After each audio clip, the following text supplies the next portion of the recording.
श्री शिवाय नमस्तुभ्यम। सावन माह की अष्टमी तिथि और वो तिथि आई है इस बार सोमवार की, और सावन सोमवार की अष्टमी तिथि है ये। और गुरुजी पंडित जी प्रदीप मिश्रा जी द्वारा बताए गए बहुत ही विशेष उपाय है जो केवल मात्र सोमवार की अष्टमी आने पर ही किया जाता है।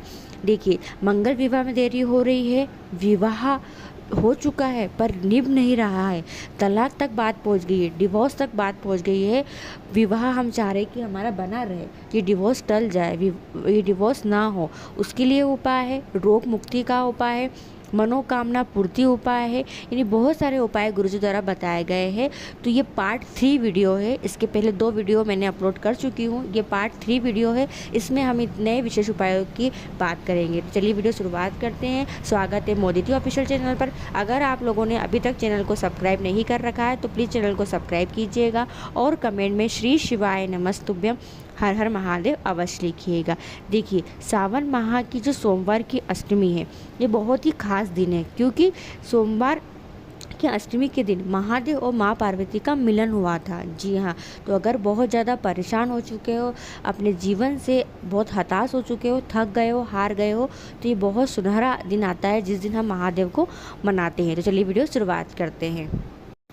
पहला उपाय, जिन पति और पत्नी में बहुत ज़्यादा कलेश होता है, बहुत ज़्यादा लड़ाई होती है, लड़ाई समाप्त नहीं हो रही है और लड़ाई यहाँ तक पहुँच गई है कि एक दूसरे का मुंह नहीं देख रहे हैं और डिवोर्स तक बात पहुँच गई है, पर कहीं ना कहीं दिल चाहता है कि डिवोर्स ना हो, तलाक ना हो, हम जैसे पहले समय गुजारते थे, जैसे हमारा प्रेम था, जैसे हमारा प्यार था, वापस वैसा हो जाए। हमारा जो पति है वो वापस हमारे साथ रहने लग जाए या पत्नी हमारे साथ रहने लग जाए। अगर पति गलत संगत में जा रहा है, किसी गलत स्त्री के चक्कर में पड़ गया है और हम चाह रहे हैं कि वो हमारे पास रहे, हमारे साथ रहे, तो ये विशेष उपाय पति और पत्नी में प्रेम को बढ़ाने वाला, पति और पत्नी के डिवोर्स को रोकने वाला, कलेश को दूर करने वाला, लड़ाई झगड़े को समाप्त करने वाला उपाय है।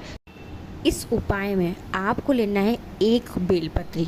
जी हाँ, 1 बेलपत्री और कच्चा सूत। जी हाँ, कच्चा सूत जो होता है वो ही लेना है आपको, जो सफ़ेद कलर का होता है, एकदम कच्चा रहता है ताकि हाथ से भी तोड़ो तो कट जाए। तो ऐसा कच्चा सूत लेना है और 1 बेलपत्री लेना है। ठीक है, सोमवार की अष्टमी के दिन 12 अगस्त के दिन, 12 अगस्त को है सोमवार की अष्टमी, तो सोमवार की अष्टमी के दिन सुबह से लेकर शाम तक कभी भी आप यह विशेष उपाय कर सकते हैं। और इस उपाय में करने के लिए आपको अपने साथ किसी एक व्यक्ति को लेकर जाना है, चाहे मम्मी को ले ले, पापा को ले ले, नहीं कोई भी एक व्यक्ति आपको हेल्प के लिए लगेगा इस उपाय में। जी हाँ, आगे समझ में आएगा कि मैं ऐसा क्यों कह रही हूँ। इसलिए इस उपाय को करने के लिए आपको एक व्यक्ति को अपने साथ लेकर तो जाना ही है। ठीक है, क्या लिया आपने? कच्चा सूत और 1 बेलपत्री, ये लेकर आप शिवालय जाओ। अब शिवालय पहुंचकर ये दोनों चीज़ को लेकर आपको बैठ जाना है नंदी जी के पास में। जी हाँ, और नंदी जी के पास में किस साइड बैठोगे? तो जो नंदी जी का पाँव उठा हुआ रहता है ना, जी हाँ, जो नंदी जी का पाँव उठा हुआ रहता है, जैसे ये शिवालय में नंदी जी बैठे हैं, अभी नंदी जी जो बैठे हैं इनका जो ये पाँव है जो दिख रहा है आपको, ये पाँव आगे की ओर बढ़ा हुआ है, तो इस तरफ आपको इस साइड पर नंदी जी के पास बैठना है।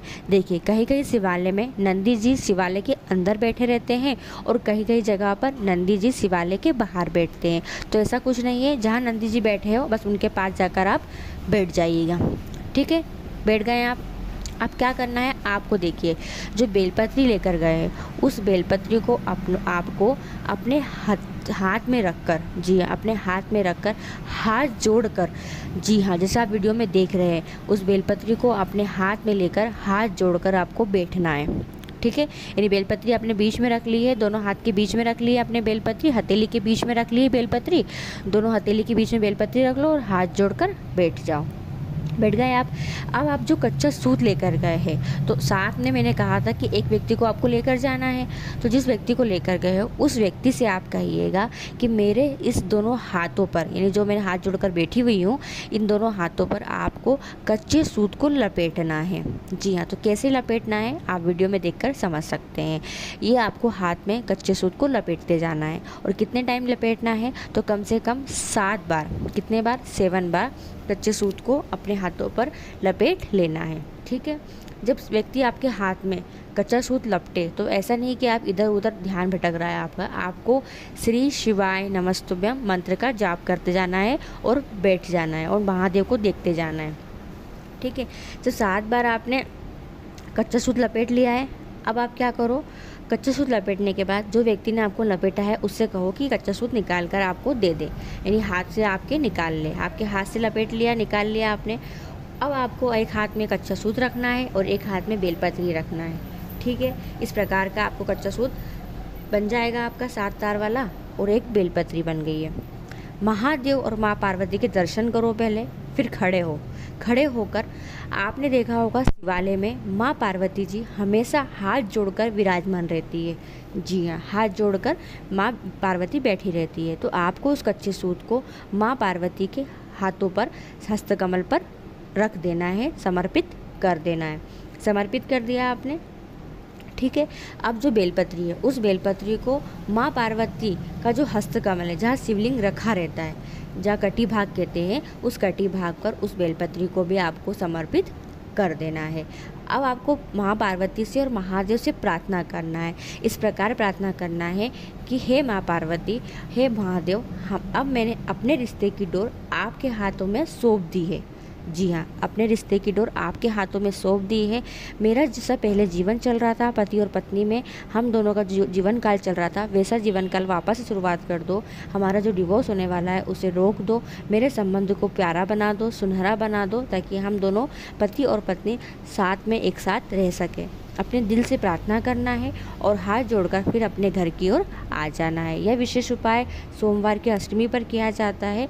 तो ये 12 अगस्त की पड़ी है और सावन माह की चौथे सोमवार पर आई है। दूसरा उपाय, जिन बच्चा या बच्चियों का मंगल विवाह नहीं हो पा रहा है, विवाह के लिए कई समय से प्रयास कर रहे हैं कि हमारा विवाह हो जाए, हमारा विवाह हो जाए, पर विवाह नहीं हो पा रहा है और उम्र जो है बढ़ती जा रही है। जी हाँ, उम्र 28 साल, 30 साल, 32 साल, 40 साल हो गई है। तो गुरु जी ने सोमवार की अष्टमी के दिन इस उपाय को करने को कहा है। स्वयं लड़का या लड़की करे तो बहुत अच्छी बात है। अगर वो किसी कारणवश नहीं कर पा रहे हैं तो माता पिता भी अपने बच्चों के लिए यह उपाय कर सकते हैं, या बहन भाई भी कर सकते हैं। करना क्या है, आपको लेना है 11 पुष्प की पंखुड़ी। पंखुड़ी बिल्कुल कोमल कोमल लेना है, ताकि कहीं से कटी हुई ना हो, इस बात का ध्यान रखें। और 11 गुलाब की, लाल गुलाब की पंखुड़ी आपको ले लेना है। कितनी लिए आपने? 11 लिए, ठीक है। फिर आपको लेना है लाल चंदन। देखिए, लाल चंदन पिसा हुआ भी मार्केट में मिल जाता है, एक दानेदार मिलता है, दानेदार भी ले सकते हो या घिस के निकाल के भी बना सकते हो, ठीक है। लाल चंदन ले लिया है। लाल चंदन को और पंखुड़ी को लेकर आपको शिवालय जाना है। अब शिवालय पहुंचकर आप क्या करेंगे, लाल चंदन से महादेव की सबसे छोटी पुत्री माँ अशोक सुंदरी के स्थान पर, ठीक है, माँ अशोक सुंदरी के स्थान पर आपको लगाना है लाल चंदन की 11 बिंदी। एक एक करके बिंदियाँ लगाइएगा। आप वीडियो में देखकर समझ सकते हैं। लाल चंदन थोड़ा ज़्यादा लेकर जाइएगा ताकि बिंदियाँ लगाने में अच्छे से आ जाए, और हर एक बिंदी को अच्छा मोटा मोटा लगाइएगा। तो ऐसे आपको 11 बिंदियाँ लगा देना है, एक के बाद एक, एक के बाद एक, एक के बाद एक, महादेव की सबसे छोटी पुत्री के स्थान पर। और उन्हीं बिंदियों के ऊपर आपको 11 पुष्प की पंखुड़ी भी समर्पित करते जाना है। यानी हर एक बिंदी पर एक पंखुड़ी, हर एक बिंदी पर एक पंखुड़ी, हर एक बिंदी पर एक पंखुड़ी, पर वो पंखुड़ी गुलाब की होना चाहिए, ध्यान रखिएगा, ठीक है। बस इतना सा करना है इस उपाय में, और अपने विवाह की कामना करना है। यह उपाय भी विशेष सोमवार की अष्टमी पर ही किया जाता है। तीसरा उपाय, ये उपाय है रोगों से मुक्ति के लिए। कमर दर्द, घुटना दर्द, पीठ दर्द, कोई भी जॉइंट पेन की समस्या हो या कोई अन्य बीमारी हो, पूरे शरीर में कहीं भी कोई भी तकलीफ हो, अगर आपको कोई भी रोग हो अगर आपको, तो सोमवार की अष्टमी के दिन ये उपाय करके देखिएगा। जी हाँ, करके देख लो कि चलो करके देख लेते हैं, फ़ायदा मिलता है कि नहीं मिलता है। तो ऐसे ही करके देख लो कि हाँ चलो अपन कर लेते हैं। तो घर में कोई भी व्यक्ति बच्चों से लेकर बड़ों तक बीमार रहता है बहुत ज़्यादा, दवाइयाँ समाप्त नहीं हो रही, डॉक्टरों का चक्कर काटना बंद नहीं हो रहा है, डॉक्टरों के जा के पैसे लग गए हैं पर आराम नहीं मिल पा रहा है, दवाइयाँ गोलियाँ खा खा के जी घबरा गया है और आराम नहीं मिल पा रहा है, तो यह उपाय आप सोमवार की अष्टमी के दिन करके देखो। क्या करना है, आपको लेना है चने की दाल। जी हाँ, वो भी कितनी? 14 यानी 14 चने की दाल। चने की दाल जब लो तो ध्यान से देखना कहीं से भी कटी हुई खराब ना हो, अच्छी साबुत चने की दाल ले लीजिएगा। जो व्यक्ति बीमार है, पीड़ित है, उस व्यक्ति के ऊपर से 14 बार उतारना है। कैसे उतारते हैं आप सभी को पता है, आपके घर में आपकी मम्मी वगैरह या कोई भी व्यक्ति नज़र कैसे उतारता है? ऊपर से नीचे झाड़ू से नज़र उतारता है व्यक्ति, सेम वैसे ही आपको 14 बार उसको ऊपर से नीचे उतार लेना है। और 14 बार उतार कर पीड़ित व्यक्ति स्वयं या जिसने उतारा है वो व्यक्ति चने की दाल को शिवालय जाकर शिवलिंग के ऊपर, जी हाँ, शिवालय जाकर शिवलिंग के ऊपर श्री शिवाय नमस्तुभ्यम बोलते हुए एक साथ पूरी चने की दाल शिवलिंग पर समर्पित कर दे। जी हाँ, पूरी दाल एक साथ शिवलिंग पर समर्पित कर दे। चने की दाल समर्पित करना है, वो भी कितनी, 14 चने की दाल। तो ये विशेष उपाय है रोग मुक्ति के लिए, जो केवल सोमवार की अष्टमी के दिन किया जाता है। चौथा उपाय, ये उपाय आप किसी भी मनोकामना के लिए कर सकते हैं। जी हाँ, कोई भी मनोकामना हो, दिल की कोई भी बात हो, कोई भी परेशानी हो, कोई भी बात हो जो बाबा से आप कहना चाहते हो, तो मनोकामना पूर्ति के लिए बहुत ही विशेष उपाय है। क्या करना है, आपको जाना है बेलपत्री के वृक्ष के पास। जी हाँ, और बेलपत्री के वृक्ष के पास जाकर आपको बेलपत्री की जड़ की मट्टी से ही एक छोटा सा शिवलिंग बनाना है। जलाधारी नहीं बनाना है, नाग देवता नहीं बनाना है, नंदी जी भी नहीं बनाना है, केवल एक शिवलिंग बना देना है। एक छोटा सा शिवलिंग बनाइए। बनाने के बाद आपको जैसी पूजा आती है, जल समर्पित कर दे, चंदन, चावल, पुष्प समर्पित कर दें। पर इस उपाय में विशेष जो है वो यही है कि बेलपत्री के वृक्ष की जड़ की मट्टी लेना है। जी हाँ, और उसी से शिवलिंग का निर्माण करना है। समर्पित कर दे और एक बेलपत्री, जी हाँ, एक बेलपत्री महादेव को श्री शिवाय नमस्तुभ्यम बोलते हुए समर्पित कर देना है।